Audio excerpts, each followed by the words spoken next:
ছোটবেলায় বইতে দেখা ছবির মতো পাহাড়, স্রোতস্বিনী নদী এবং ঝর্ণা আর জঙ্গলে ঘেরা সুন্দরী ডুয়ার্সে আজ আমাদের দ্বিতীয় দিন।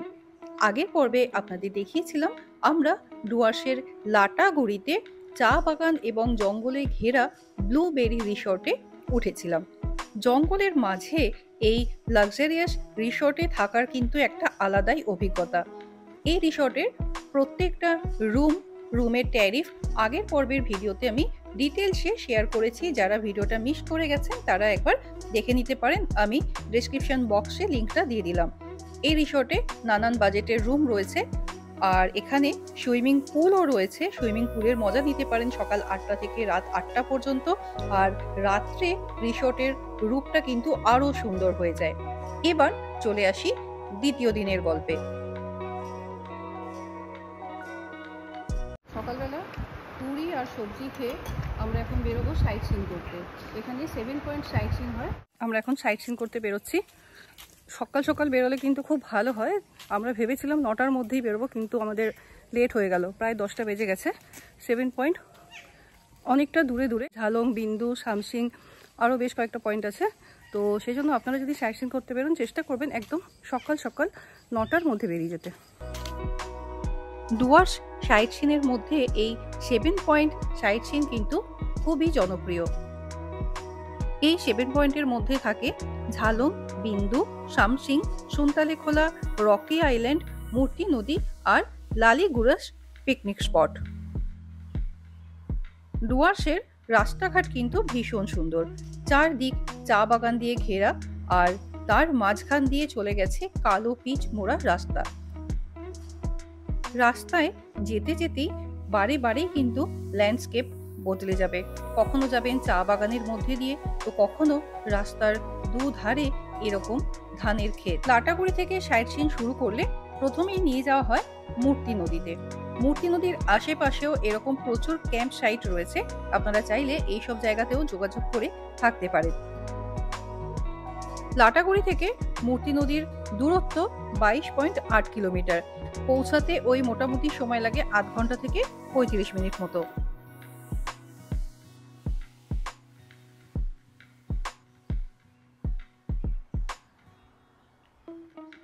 এই যে মূর্তি নদী দেখছেন, এই মূর্তি নদীর উৎপত্তি স্থল হলো নেওড়া ভ্যালি জাতীয় উদ্যান, যেটা ভারত, সিকিম এবং ভুটানের বর্ডারে অবস্থিত।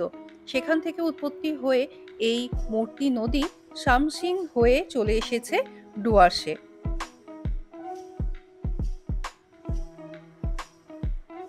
মূর্তি নদীর আসল সৌন্দর্য উপভোগ করতে হলে আপনাদের আসতে হবে বর্ষাকালে, তখন কিন্তু এর রূপই আলাদা। আমরা গিয়েছিলাম নভেম্বরে, জল অনেক কম ছিল, এতটাই কম ছিল যে পায়ে হেঁটে এপার থেকে ওপার চলে যাওয়া যায়। আমরা 5 মূর্তি আর সামনে মূর্তি নদী।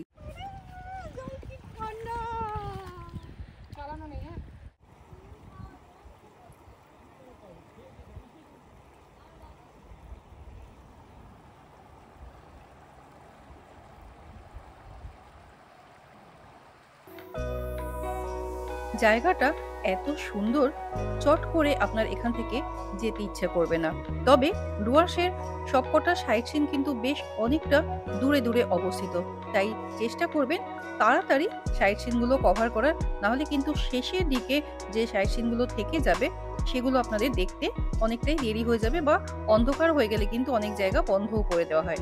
তাই চেষ্টা করবেন সব জায়গাতেই একটু তাড়াতাড়ি করার এবং সকাল সকাল বেরোনোর।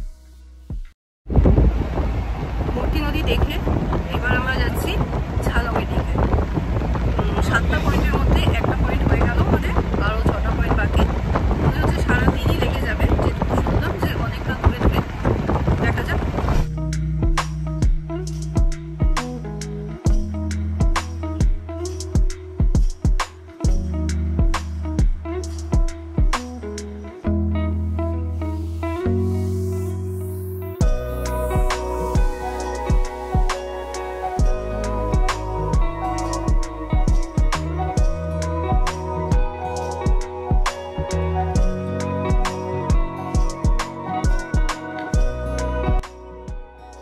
ঝালংয়ে প্রবেশ করার আগেই আপনাদের কাছ থেকে কিন্তু পার গাড়ি হিসেবে 20 টাকা করে চার্জ করা হবে। এটা কিন্তু ড্রাইভার ওয়েলফেয়ার অ্যাসোসিয়েশনের জন্য। এছাড়াও অনেক জায়গাতেই কার পার্কিং এর জন্য আপনাদের কিছু টাকা দিতে হবে, তবে সব জায়গাতেই 20, 30, 40 এর মধ্যেই, এর বেশি কিন্তু নয়। কিছু কিছু জায়গায় রাস্তা কিন্তু বেশ খারাপ। ঝালং যাবার পথে একটা খুব বিখ্যাত পয়েন্ট আছে যার নাম গৈরিবাস। এখানে কিন্তু অতি অবশ্যই আসবেন। জায়গাটা ভীষণ ভীষণ সুন্দর। চারদিকের ভিউটা দেখে জাস্ট মুগ্ধ হয়ে যাবেন। এই যে নিচে দেখছেন, এটা হচ্ছে জলঢাকা নদী। এই জলঢাকা নদীর ওপারটা হলো ভুটান আর এপারটা হলো ভারত। আর এই যে লাল লাল সব বাড়িগুলো দেখতে পাচ্ছেন, এগুলো কিন্তু সবই ভুটানের বাড়ি। ভীষণ সুন্দর জায়গাটা।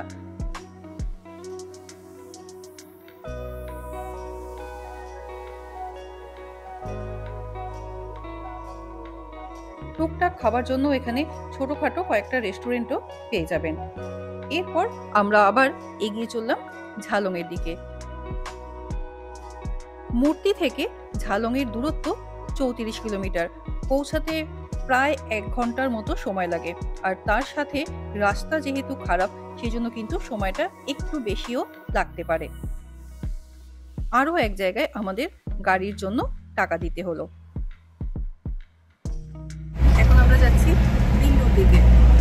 মাঝে ঝালং ছিল, তো ঝালংটা আমরা ফেরার সময় যাব, আগে বিন্দু যাচ্ছি। আমাদের প্ল্যানটা হঠাৎ করেই একটু চেঞ্জ হলো রাস্তাতেই। আমরা আগে ঝালং না গিয়ে আগে চলে যাচ্ছি বিন্দুর দিকে। আর ওই যে নিচে দেখতে পাচ্ছেন, ওটা হচ্ছে জলঢাকা নদী, আমাদের সাথে সাথেই চলেছে।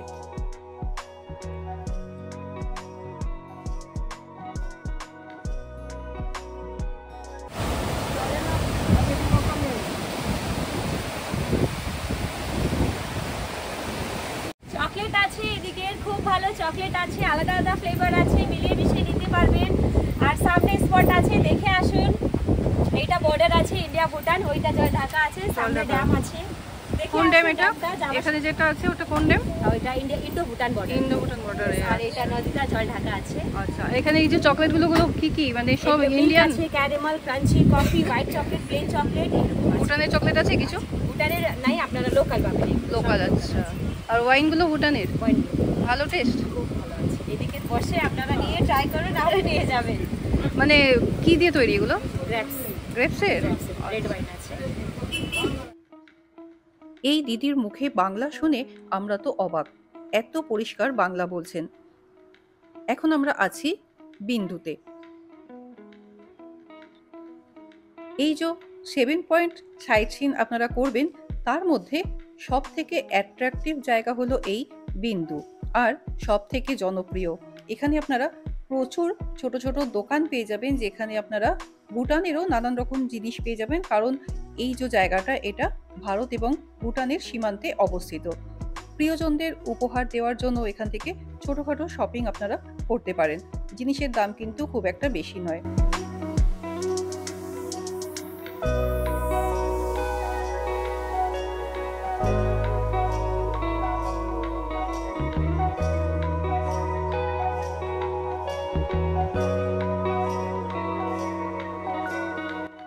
গাড়ি যেখানে নামাবে সেখান থেকে মিনিট 2 হাঁটলেই আপনারা পৌঁছে যাবেন এই ড্যামের সামনে। এখান দিয়ে বয়ে চলেছে জলঢাকা নদী। নদীর ওপারে ওই যে জঙ্গল দেখতে পাচ্ছেন, তার ওপারেই রয়েছে ভুটানের ছোট ছোট গ্রাম।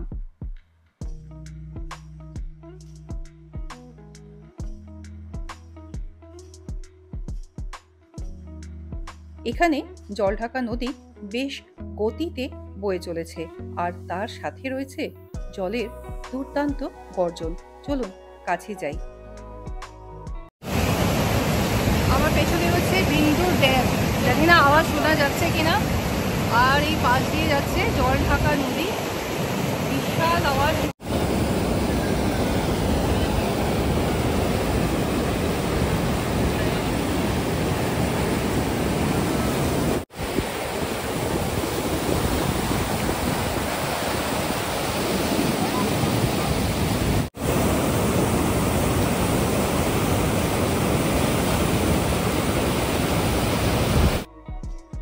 প্রায় 2000 ফুট উচ্চতায় অবস্থিত এই বিন্দু ডুয়ার্স ভ্রমণের অন্যতম আকর্ষণ।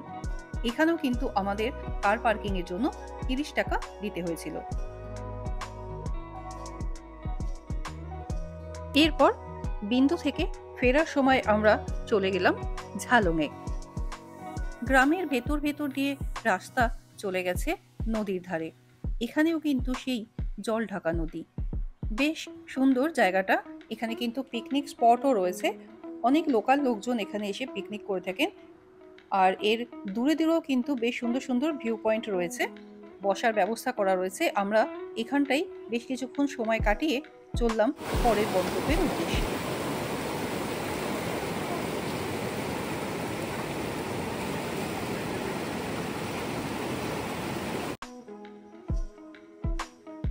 এরপর আমাদের গাড়ি এগিয়ে চলল শামসিং এর দিকে।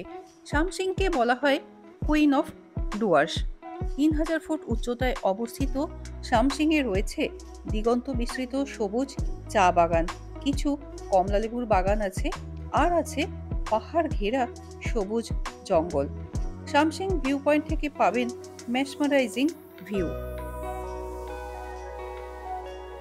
এই যে পুরো জায়গাটা যেখান দিয়ে আমরা যাচ্ছি, এই পুরো জায়গাটাই কিন্তু শামসিং এর অন্তর্গত।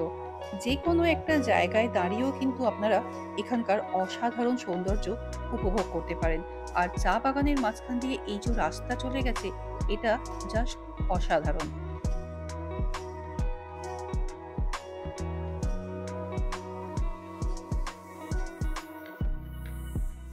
প্রায় সন্ধে হয়ে এসেছে। চা বাগানের শ্রমিকরা ফিরে যাচ্ছেন নিজের বাড়িতে।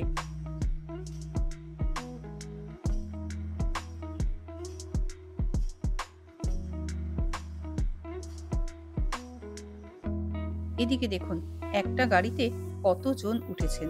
এনাদের জীবনযাত্রা দেখলে সত্যি অবাক হতে হয়।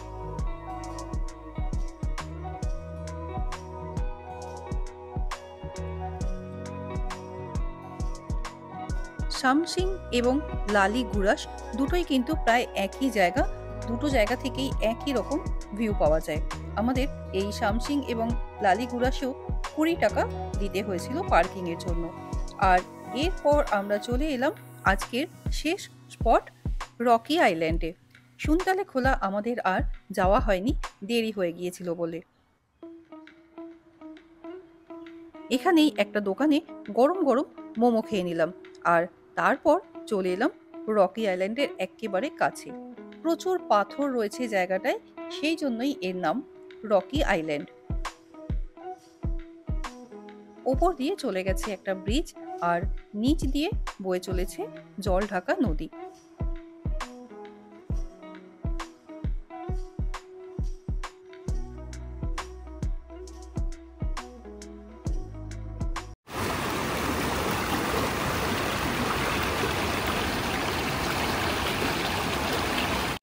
এখন বাজে প্রায় 4:30। আমরা দাঁড়িয়ে আছি রকি আইল্যান্ডে। এখানে সব সাইড সিনেই দেখলাম মানে নদী, বেশ সবকটারই পাশ দিয়ে নদী গেছে, আর পাথর রয়েছে এরকমই। প্রায় সবকটা সাইড সিনেই কিন্তু আমরা তাই দেখলাম। তবে এতক্ষণ যে কটা দেখেছি তার মধ্যে সব থেকে ভালো লেগেছে আমাদের বিন্দু। এবার বলি, ডুয়ার্সের এই যে 7 পয়েন্ট সাইট সিন, এই সাইট সিন করতে খরচা পড়ে ছোট গাড়ি হলে 3 থেকে 3,500 টাকা, আর বড় গাড়ি হলে 3,500 থেকে 4,000 টাকা। 7টা পয়েন্ট, প্রত্যেকটা পয়েন্টই নদীর ধারের ভিউ পয়েন্ট, মানে নদী বেসড সাইট সিন। এর মধ্যে কোনো একটা জায়গা যদি মিস হয় দুঃখ পাবেন না, কারণ বিন্দু দেখে নেওয়ার পর বাকি জায়গাগুলো কিন্তু আর অতটা ভালো নাও লাগতে পারে। আজকের পর্ব তাহলে এখানেই শেষ করছি। পরবর্তী পর্বে থাকছে ডুয়ার্সের প্রধান আকর্ষণ জঙ্গল সাফারি। আমাদের জঙ্গল সাফারিতে কিরকম অভিজ্ঞতা হয়েছিল সেটা শেয়ার করব পরবর্তী পর্বে। আশা করি সবাই সঙ্গে থাকবেন। দেখা হচ্ছে খুব তাড়াতাড়ি পরবর্তী পর্বে।